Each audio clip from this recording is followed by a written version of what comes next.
few minutes. Let's wrap up what you're doing real quick and come check me out for a minute.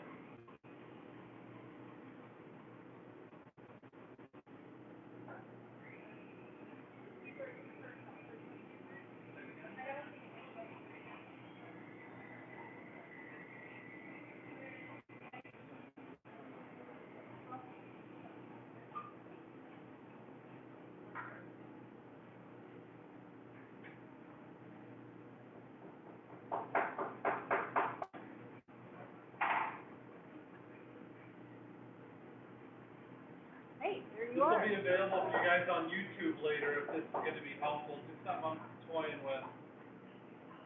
Unless I decide I don't like it, then I'm taking it down.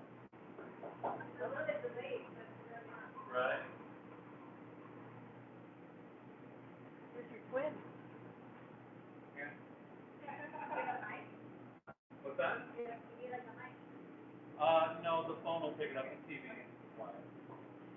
Okay, so, I know you guys are still working on your stacker rings, and I had mentioned sort of the 4 different solders. We're gonna talk about that today, how those 4 things, go together. It's something I call a universal build order. At the beginner level, every project that you guys make, it's all the exact same steps. I don't care if it's a ring, a cuff, a bolo tie, hair clip. It's all the exact same things, and you don't even have to decide what it's gonna be until very late in the game.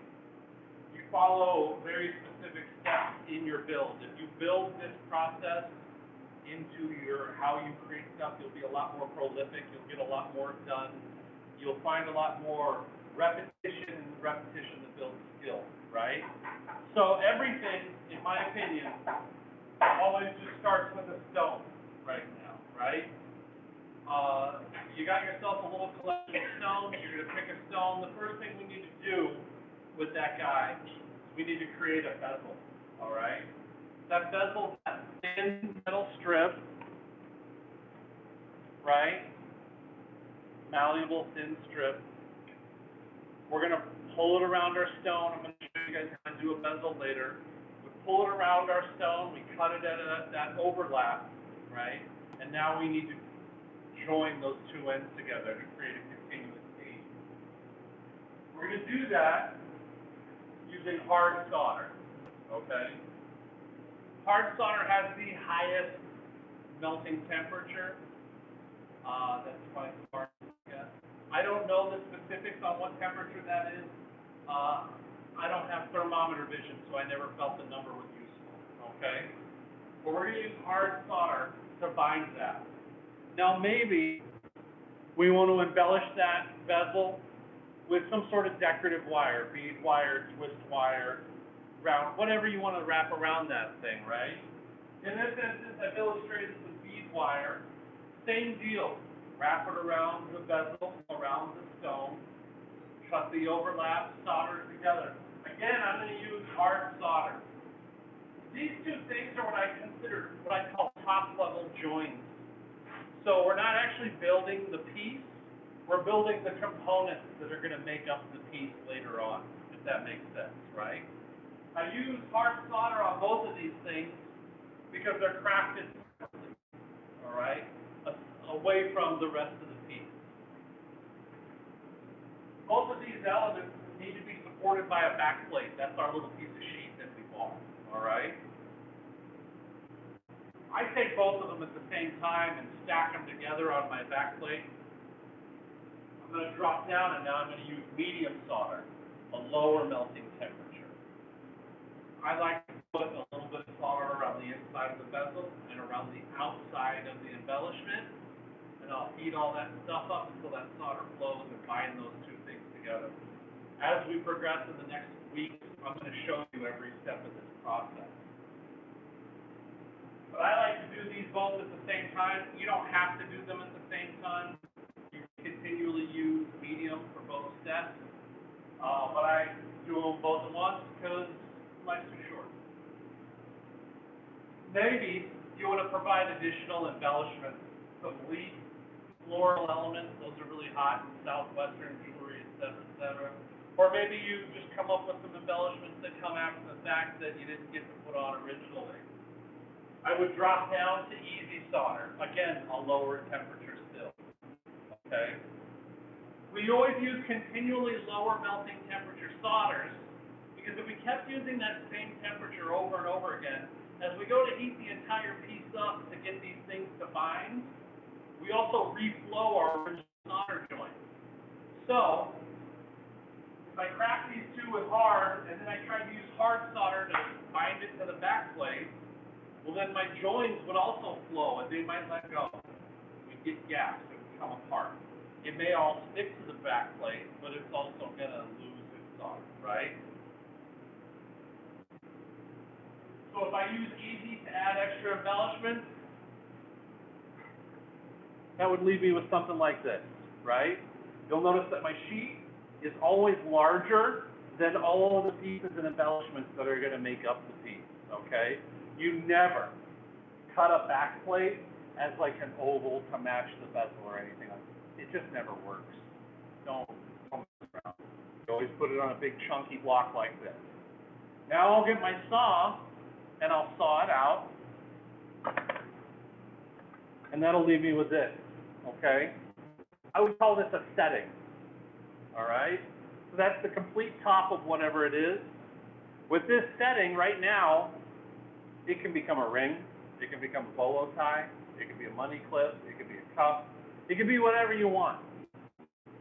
It may benefit you as a maker, especially if you want to, sell this stuff to people. There's a lot of makers on social media that'll just make settings. They'll polish them up, they'll let the stone rest in there just to show off, hey, I've got this thing, it can be a ring, whatever size you need it to be, I can make it a cup, et cetera, et cetera, et cetera. If you just make settings and have them ready to go, it kind of helps you create more customizable products for people. Maybe it makes it a little easier to move. I can't tell you how many times somebody's gone, oh my God, that ring is perfect, it's too small. Well, that's nothing you do about that, right? But if you just make settings, you can always adjust it on the fly, and it can be anything you want it to be. So you get your little saw your piece, you sand it, you clean it up. Now it's time to add what I would call the fixture. The fixture is your cup, the fixture is your ring, or your bolo loops, or your hairpin, or skip it across the lake, I don't care.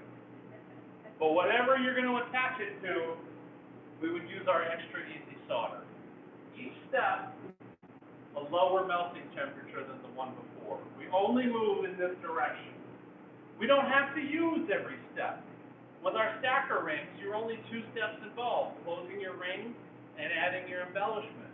So maybe we don't start it hard. Maybe we start it medium or easy, because we've got room for extra easy, okay? Once we get to the bottom, there ain't no going back, okay? Some more involved pieces, maybe your ring shank or your fixture has additional embellishments attached to it, right? You would do those with a higher level of solder before you went to the lowest level to attach the piece. Does that make sense? Imagine those diagrams of like an engine that are exploded to display all the parts and pieces. Or IKEA furniture, where it just displays all the elements spread out. You have to start thinking of your pieces in that sort of exploded diagram process. You have to build that way of thinking into the whole plan so that you can go, okay, this is going to need hard here, here, and here. These two are going to come together at medium. We're going to add these things over here with medium. Then they all come together with easy. You have to really create that sort of three-dimensional visualization as you put these things together. Unless you're just doing stacker rings for the rest of your life. 1, 2, 1, 2. Once all that's done, then we would finish all our sanding, polishing, etc., and then we set stones. So we're going to cover in a later class. We got some stones over here. I'll show you guys the quick and easy for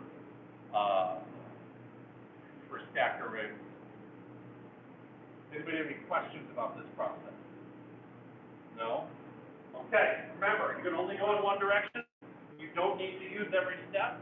You can skip a step, you just can't go back. That's it? Questions? You guys all got it? I've made eye contact with everyone. That means you all have it. All right, let's meet at my desk, let's set a stone and a stacker ring real quick.